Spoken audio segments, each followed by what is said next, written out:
नमस्कार दोस्तों, इस वीडियो में हम बात करेंगे 3 कृषि कानूनों की, इनके क्या फ़ायदे हैं और इनमें क्या कमियां हैं और इनका फार्मर्स पे, बिजनेसमैन पे और एंड कस्टमर्स पे क्या इफ़ेक्ट पड़ेगा। सबसे पहले तो ये समझना होगा कि ये तीनों कानून इंटरकनेक्टेड हैं और अपनी सरकार का ये एक पूरा इकोनॉमिक स्ट्रक्चर चेंज करने के लिए पहला स्टेप है। पहले अपनी इकोनॉमी रेगुलेटेड इकोनॉमी मानी जाती थी और अब ये उसे फ्री मार्केट की तरफ लेकर जा रहे हैं। फ्री मार्केट कोई नया कंसेप्ट नहीं है, जो पश्चिमी देश हैं काफ़ी उनमें बहुत पहले से इम्प्लीमेंटेड है। और फ्री मार्केट का किसी सेक्टर में बहुत बढ़िया है और किसी सेक्टर में फेलियर भी हुआ है, तो इसकी भी अच्छाइयाँ भी हैं, बुराइयाँ भी हैं। ये तीनों कानून इंटरकनेक्टेड इसलिए हैं क्योंकि फार्मिंग सेक्टर में प्राइवेट इन्वेस्टमेंट के लिए कॉन्ट्रैक्ट फार्मिंग चाहिए थी और उसके लिए लाया गया farmers agreement on price assurance and farm services act. अब कोई बिजनेसमैन कॉन्ट्रैक्ट फार्मिंग करवाएगा तो फिर वो आगे अपने यूज़ के लिए या आगे बिजनेस करने के लिए फसल खरीदेगा, तो उसके लिए लाया गया the farmers produce trade and commerce act. अब प्राइवेट इन्वेस्टर्स अगर फसल खरीदेंगे इतनी, तो उन्हें फिर स्टोर करने के लिए भी चाहिए, तो उसके लिए एसेंशियल कमोडिटीज़ एक्ट में अमेंडमेंट किया गया। तो ये एक तरीके से फ्री मार्केट इम्प्लीमेंट कर दी कि कोई कहीं भी बेच सकता है, कोई भी खरीद सकता है और कितना भी स्टोर कर सकता है। तो पहले इसके फ़ायदों की बात करते हैं, फिर इसके नुकसान की बात करते हैं। इसका एक फ़ायदा तो ये होगा कि प्राइवेट इन्वेस्टमेंट आने के बाद बीजों को सुधारने के लिए रिसर्च बढ़ेगी और जो फर्टिलाइज़र्स हैं, पेस्टिसाइड्स हैं, उनमें भी काफ़ी सुधार होगा और खेती की टेक्निक्स हैं, उनमें भी रिसर्च बढ़ जाएगी। अभी अपना देश बीजों की गुणवत्ता सुधारने में बहुत पीछे चल रहा है, ये सरकार का ही फेलियर समझ लीजिए। वेस्टर्न कंट्रीज़ में तो मतलब एक अलग लेवल पे पहुंच चुके हैं उनकी बीजों की क्वालिटी। दूसरा, इसमें हर एक लेवल पे जॉब क्रिएट होगी मार्केट में। कॉन्ट्रैक्ट फार्मिंग मैनेज करने के लिए अलग से जॉब क्रिएट होंगी, नए नए ट्रेडर्स आएंगे मार्केट में, फिर जो वेयर हाउसेज वगैरह है, नई मंडियाँ बनेगी, उनमें अलग से जॉब्स क्रिएट होंगी। तो हर एक लेवल पे मार्केट में जॉब्स क्रिएट होगी, बिजनेसेस क्रिएट होंगे, तो ओवरऑल मतलब फ्री मार्केट में इकोनॉमिक डेवलपमेंट बढ़ती है। तीसरा, इसका ये फ़ायदा होगा कि जो प्राइवेट इन्वेस्टर्स अपना अनाज खरीदेंगे वो मार्केटिंग इंटरनेशनल लेवल पे बढ़िया कर सकेंगे, तो ये एक ओवरऑल मार्केट ऊपर जाने के चांसेस होते हैं। अगर वो कॉन्ट्रैक्ट फार्मिंग से अगर अच्छी बीज दे के अच्छी पैदा ले लेते हैं और इंटरनेशनल लेवल पे अच्छी मार्केटिंग करते हैं, तो एक एग्रीकल्चर मार्केट ऊपर जाने के चांसेस होते हैं। ये तो होगी एक आइडियल वर्ल्ड की बात। अब आते हैं रियल वर्ल्ड में और अब बात करते हैं इन बिल्स में कमियां क्या क्या हैं। अगर ओवरऑल देखें तो ये बिल पूंजीपतियों को ज़्यादा फायदा पहुंचाने वाले दिख रहे हैं और इनमें छोटे किसानों का, गरीब और मिडिल क्लास उपभोक्ताओं का कोई इसमें फ़ायदा नहीं दिख रहा। उनकी हितों की रक्षा ही नहीं की गई है। देखो, फ्री मार्केट का कंसेप्ट है, ये फ्री मार्केट चलती है डिमांड और सप्लाई के बेस पे। जो बीच में बिजनेसमैन हैं वो सस्ते से सस्ता खरीदने की कोशिश करते हैं और महंगे से महंगा जितना बेच सकें वो बेचने की कोशिश करते हैं। तो उसके लिए जितनी सप्लाई ज़्यादा होगी उतना कम रेट में उन्हें मिल जाएगा। जितनी आगे डिमांड ज़्यादा होगी तो महंगा बिक जाएगा, डिमांड कम होगी तो सस्ता बिक जाएगा। तो ये पूरी फ्री मार्केट एक डिमांड और सप्लाई के बेस पे चलती है। लेकिन एग्रीकल्चर सेक्टर में दिक्कत ये है कि फसल का सीज़न होता है आने का, तो सारी फसल 15-20 दिन, एक महीने के अंदर अंदर मंडियों में आ जाती है, तो सप्लाई एकदम से बहुत ज़्यादा हो जाती है। तो मार्केट अगर बिल्कुल फ्री होगी, एमएसपी वगैरह कुछ नहीं होगा, तो उस टाइम पे बिल्कुल सस्ती हो जाएगी फसल और इसीलिए खेती में एमएसपी का कंसेप्ट आता है।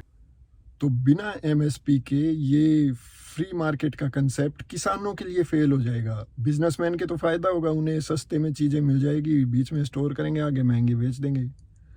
और गवर्नमेंट अभी कह रही है कि एमएसपी जैसा है वैसा चलता रहेगा, लेकिन ऐसे तो फिर इन कानूनों के लिए भी वर्बल बोल सकती थी कि अब भाई जो चाहे खरीद सकता है, जो चाहे बेच सकता है, करो बिजनेस। ऐसा नहीं होता। जो कानून बनाए गए हैं तो हर एक सेक्शन के हितों की रक्षा के लिए भी उनमें कानून में इंक्लूडेड होनी चाहिए चीज़ें। दूसरा, फ्री मार्केट की कमी होती है मार्केट मैनिपुलेशन।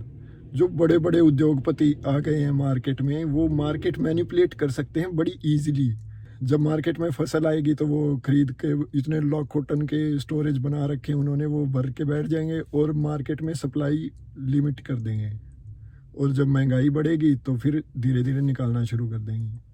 हाँ, इसके लिए एसेंशियल कमोडिटी एक्ट फिर से आ जाएगा, अगर दुगनी तक पहुंच जाएगी कीमत, तो लेकिन 2 टाइम्स पहुंचेगी तो 1.9 टाइम्स होगी, वो भी तो बहुत ज़्यादा होती है। तो ये तो अपनी इन्वेस्टमेंट हर एक साल दुगनी नहीं तो 1.5 गुना कर लेंगे। तो ये कोई सही तरीका नहीं है महंगाई कंट्रोल करने का। कोई फ्लेक्सिबल चीज़ होनी चाहिए, जैसे जैसे महंगाई बढ़ती जाए गवर्नमेंट का कुछ होना चाहिए जो उसके साथ साथ इफ़ेक्ट में आता जाए और महंगाई कंट्रोल रहे थ्रू आउट द ईयर। इसके लिए एसेंशियल कमोडिटी एक्ट का यूज़ अच्छे से कर सकते हैं, जीएसटी का यूज़ कर सकते हैं। बहुत चीज़ें होती है, गवर्नमेंट नए नए तरीके ढूंढ सकती है अगर सही में आम जनता को फ़ायदा पहुंचाने की सोच रही हो तो। और जब महंगाई बढ़ेगी तो शहरी कस्टमर है उनके तो दिक्कत होगी ही होगी, जो किसान है उनके भी दिक्कत होगी। जैसे हमारे परिवार में गेहूँ और कपास की खेती करते हैं बस, लेकिन चावल, राजमा, दाल, चना, 50 चीज़ें होती हैं जो मार्केट से ही खरीदनी होती है। और जो कॉन्ट्रैक्ट फार्मिंग का बिल है उसमें सबसे बड़ी कमी ये है कि कोर्ट जाने का हक छीन लिया फार्मर से। ये तो एक बेसिक हक है सबका अपने संविधान में, ये तो मिलना ही मिलना चाहिए। अपनी जुडिशियरी जो है वो एक इंडिपेंडेंट एंटिटी है, और जो ऑफिसर जो होते हैं वो गवर्नमेंट के अंडर काम करते हैं। वो इजीली जो बड़े बड़े बिजनेसमैन हैं इनके प्रेशर में आके डिसीजन ले सकते हैं। तो कोर्ट जाने का अधिकार किसान के पास होना ही होना चाहिए। साथ ही कॉन्ट्रैक्ट फार्मिंग वाले में डिस्प्यूट के भी बहुत चांसेस हैं। जैसे कोई पेटेंटेड बीज बुआ दिया किसान से उस और फिर कोई प्राकृतिक आपदा आ जाए तो फसल तो हो जाएगी, लेकिन जैसी क्वालिटी कॉन्ट्रैक्ट में लिखी हुई है वैसी क्वालिटी नहीं होगी। कोई दाने छोटे हो जाएं, काले हो जाएं, इस टाइप से कुछ हो जाए तो फिर ना तो वो कंपनी खरीदेगी, और वो पेटेंटेड बीज है तो वो किसी और को भी नहीं बेच सकते। एक और बड़ी कमी ये है कि जो सिक्योर डीलिंग के लिए कुछ नहीं कर रखा, पेमेंट की, किसान की सिक्योरिटी के लिए कुछ नहीं कर रखा। अभी मध्य प्रदेश और उत्तराखंड से कितनी खबर आ रही थी कि किसानों के पैसे ले लेके भाग गए, क्योंकि अब तो कोई भी फसल खरीद सकता है। तो इसके लिए सरकार को ज़रूर कुछ करना चाहिए था।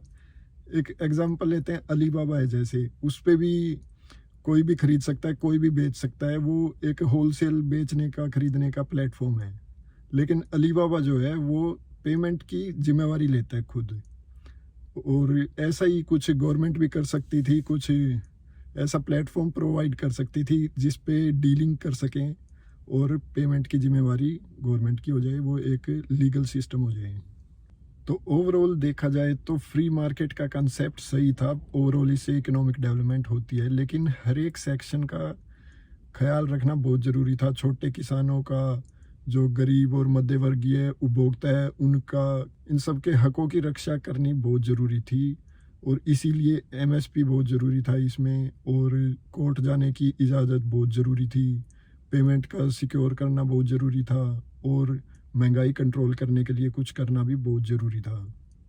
तो एंड कंक्लूजन तो यही है कि गवर्नमेंट ने ये बड़े बड़े उद्योगपतियों और पूंजीपतियों के फेवर में बना दिए कानून, और जो किसान हैं और जो एंड कस्टमर्स हैं उनके हितों की रक्षा नहीं की, उनके लिए कुछ ज़्यादा नहीं बनाया इसमें। तो या तो इनमें एक बड़े लेवल पे अमेंडमेंट होनी चाहिए, या फिर ये वापस लेने चाहिए और एक नए तरीके से कुछ सुधार करने चाहिए। इस वीडियो में इतना ही। राम राम, सत श्री अकाल।